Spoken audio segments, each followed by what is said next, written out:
L'honorable député Amadou Ba est avec nous. Honorable député, bonsoir. Bonsoir.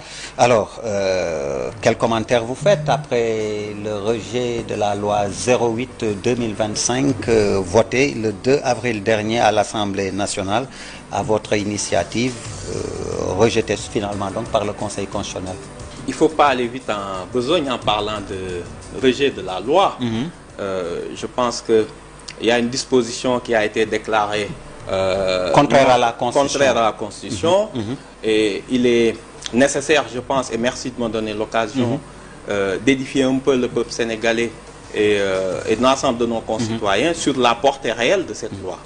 Vous savez, Pastef, dès le départ, avait dit que la seule limite à l'amnistie qu'on lui proposait alors était l'impunité par rapport au crime de sang.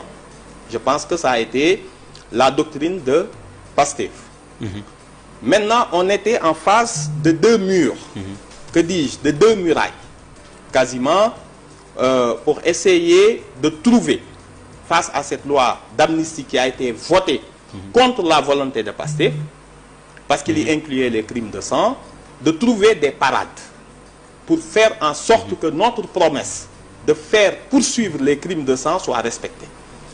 La première difficulté, et non des moindres, était d'ordre constitutionnel, parce que c'est une jurisprudence du Conseil constitutionnel de 2005 par rapport à la loi Ezzan. Le Conseil avait déclaré, et je vais le lire, que le législateur avait un pouvoir illimité pour déterminer quelle catégorie d'infractions pouvait être couverte par une loi d'amnistie. Que absolument rien, ni dans la Constitution, ni dans nos engagements internationaux, n'interdisait ou ne limitait le pouvoir du législateur de choisir les infractions criminelles comme correctionnelles qu'il souhaitait amnistier. Donc on avait cette première difficulté à surmonter. L'autre difficulté, c'était d'abroger purement et simplement la loi. Mais il y avait le risque que tous les détenus retournent en prison, une désorganisation judiciaire, un coût non prévu par même la loi de finances. On avait ces deux écueils à surmonter. Et on a choisi une voie médiane, qui était d'interpréter pour exclure du champ de l'amnistie les assassinats, les meurtres, les crimes de torture, de traitement cruel et dégradant. Voilà ce qui était l'objectif de cette loi d'amnistie. Et le Conseil vient de nous donner raison en réalité. Comment ça? Oui, le Conseil a dit clairement, contrairement à sa jurisprudence de 2005, au considérant 31, il faut que les gens aillent lire ce considérant et sachent interpréter une décision du Conseil. Le Conseil dit, évidemment, je suis d'accord avec vous, que les crimes de sang, les assassinats, les meurtres, les tortures et les traitements cruels et dégradants ne peuvent être couverts par une loi d'amnistie. Je suis d'accord avec vous, c'est contraire à nos engagements internationaux. Ce qu'il a censuré, le Conseil, c'est de dire, maintenant, vous, dans votre loi, quand vous y incluez, quand vous dites, quand vous y excluez ceux qui manifestaient, ceux qui exerçaient une liberté démocratique, ou une liberté publique, là vous enfreignez la Constitution. C'est tout ce que le Conseil a dit. On lui a dit, mais nous sommes sur la même longueur d'onde, étant donné que dans l'article 1 de la loi, mais in fine, on avait nous-mêmes exclu du champ de l'amnistie, quand bien même ça se rapportait à des manifestations ou à des manifestants, le bénéfice de l'amnistie. Donc le Conseil nous donne entièrement raison ce soir. La petite censure, ça concerne ce soi-disant qu'on n'a jamais dit, exclusion du bénéfice, ou bien cette inclusion du bénéfice de l'amnistie, les manifestants ou ceux qui exerçaient une liberté publique ou démocratique. Donc voilà ce que dit le Conseil constitutionnel. Je ne comprends pas d'ailleurs l'agitation de certains à aller désinformer et dire au public que la loi d'amnistie a été censurée. Ce n'est pas vrai. Le Conseil a réaffirmé ce que Pastef avait dit, et le but poursuivi par la loi d'interprétation, c'est que les crimes de sang ne peuvent être couverts par l'amnistie. Et la conséquence immédiate, c'est que dès la promulgation de cette loi d'amnistie, dès sa parution au journal officiel, toutes les victimes, les parents des victimes de ceux qui ont des personnes qui sont tuées, assassinées, les victimes qui ont subi des traitements inhumains et dégradants, les victimes de torture, peuvent saisir les tribunaux, les juridictions, pour faire valoir leurs droits.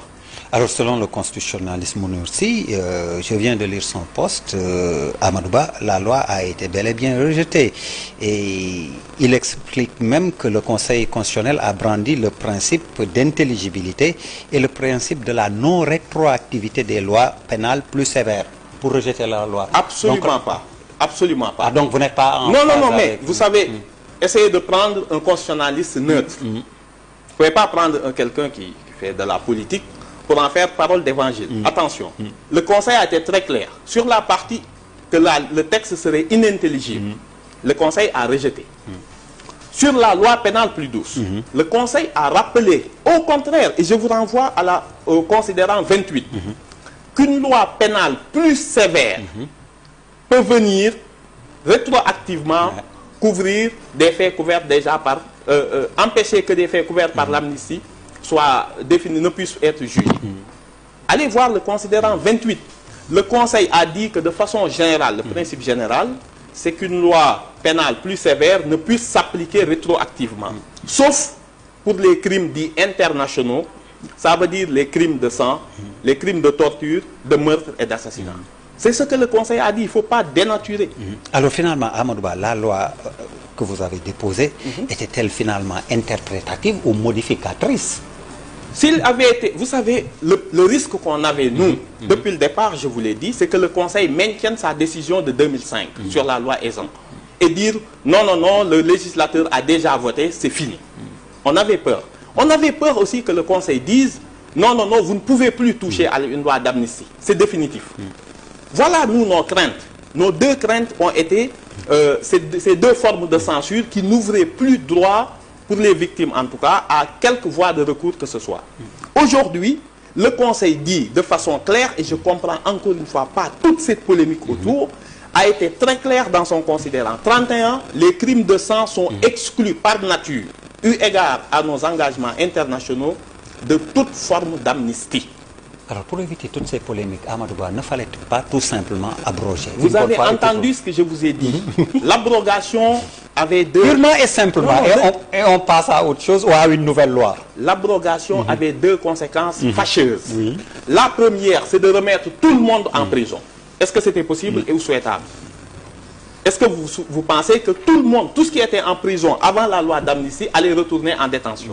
On allait sortir des criminels de droit commun pour y faire retourner les manifestants. Ce n'était pas possible.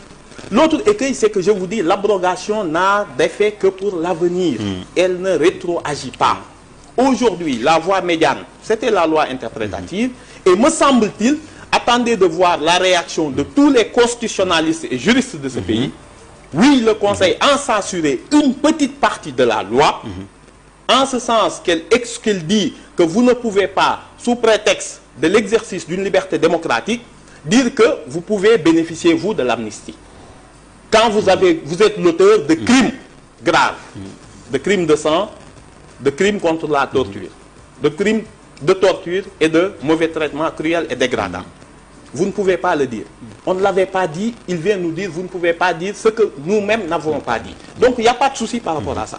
Mais le principe fondamental rappelé ici, en déphasage avec sa jurisprudence d'antan, c'est de dire que désormais, les lois d'amnistie ont un champ limité par nos engagements internationaux. Donc, le considérant 31 est très clair, et dès la promulgation, la parution de cette décision au Conseil au journal officiel, vous pouvez être sûr que toutes les victimes, l'objectif que recherchait cette loi va être réalisé, parce que toutes les victimes vont brandir ce considérant 31, se présenter devant le procureur, les procureurs des différentes juridictions de ce pays, pour faire valoir leurs droits.